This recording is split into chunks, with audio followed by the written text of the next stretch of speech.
பரபரப்பா போயிட்டு இருக்கிற சிந்து பைரவில அடுத்த வாரம் என்ன நடக்க போகுதுன்னு பார்க்கலாம் வாங்க. ஏக்கா சிந்து கிட்ட, சிவா உன் கழுத்துல தாலி கட்டினதா சொன்ன பொய்ய ஒழுங்கா ஒத்துக்கோ, இல்லைன்னா நான் என்ன பண்ணுவேனே தெரியாது அப்படின்னு மிரட்டுறாங்க.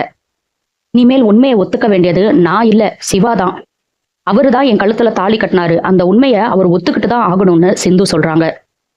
சிவா உடனே கோவப்பட்டு, இங்க பாரு சிந்து, கல்யாணங்கிறது உடம்பு சம்மந்தப்பட்ட விஷயம் கிடையாது, மனசு சம்மந்தப்பட்ட விஷயம்.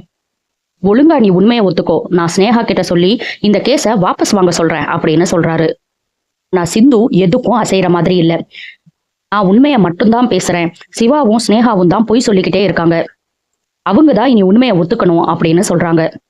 ஸ்னேகா இதை கேட்டுட்டு, பாத்தியா சிவா இவ எவ்வளவு திமிரா பேசுறான்னு, மேடம் உங்க ஸ்டைல்ல நீங்க விசாரிச்சாதான் இவ உண்மையை சொல்லுவா அப்படின்னு வேற ஏத்தி விடுறாங்க.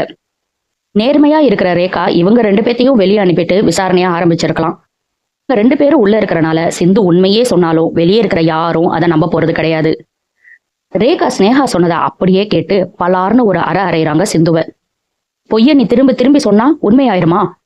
ஒழுங்கா உண்மையை ஒத்துக்கோ, இல்லைன்னா உன்னை அடிச்சே நான் சாவடிச்சிருவேன் அப்படின்னு சொல்லி குச்சி எடுத்து அடிக்க ஆரம்பிக்கிறாங்க. சிந்துக்கு பயங்கரமா அடிப்படுது, கீழே விழறாங்க, கதறி அலறாங்க. சிவா இதையெல்லாம் எதிர்பார்க்காத மாதிரி எல்லாத்தையும் ரொம்ப ஷாக்காவே பாக்குறாரு. ஒருவேளை சிந்து அடிவாங்கிறத பார்த்து சிவா மனசு கொஞ்சம் மாறிடுமோ? சிந்து அடிவாங்கிறத பார்க்க முடியாம சிவா அந்த சைடு திரும்பிடுறாரு. ஆனா ஸ்னேகாக்கு குழுன்னு தான் இருக்கு. நல்லா அடி வாங்கட்டும், உண்மையை எப்படியாவது ஒத்துக்கிட்டா சரி அப்படின்னு நினைக்கிறாங்க.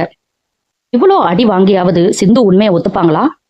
என்ன நடக்க போகுதுங்கிறத நம்ம பொறுத்திருந்து பார்க்கலாம்.